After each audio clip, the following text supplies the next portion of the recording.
రాష్ట్రంలో ration card లబ్ధిదారులకు ప్రభుత్వం అప్డేట్ ఇచ్చింది. గత 2 నెలలుగా నిర్వహిస్తున్న రేషన్ కార్డు కేవైసీ ప్రక్రియను త్వరలో ముగించనుంది. లబ్ధిదారులకు కేవైసీని సమర్పించేందుకు జనవరి 31 వరకు తుది గడువునిచ్చింది. ఈ మేరకు పౌర సరఫరాల శాఖ కమిషనర్ దేవేందర్ సింగ్ చౌహాన్ ఉత్తర్వులను జారీ చేశారు. బోగస్ రేషన్ కార్డుల ఎరివతితో పాటు సరుకుల దుర్వినియోగాన్ని అరికట్టేందుకు ప్రభుత్వం నో యువర్ కస్టమర్ పేరుతో రేషన్ కార్డుల వెరిఫికేషన్ను ప్రభుత్వం శ్రీకారం చుట్టింది. 2014 నుంచి రాష్ట్రంలో రేషన్ కార్డుల ప్రక్షాళన జరగలేదు. అప్పటి నుంచి ఇప్పటి వరకు రేషన్ కార్డులో పేరున్న వారందరికీ ప్రభుత్వం బియ్యం పంపిణీ చేస్తుంది. అయితే గత 9 ఏళ్లలో ఎంతో మంది చనిపోగా మరికొందరు పెళ్లిళ్లు చేసుకుని అత్తవారింటికి వెళ్లారు.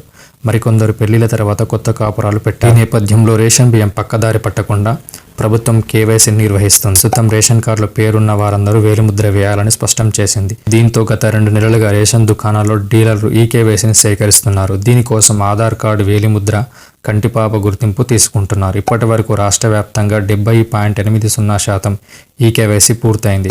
ఇందులో 87.81%తో మేడ్చల్ మల్కాజ్గిరి జిల్లా అగ్రస్థానంలో ఉండగా 51.17%తో వనపర్తి జిల్లా చివరి స్థానంలో ఉంది.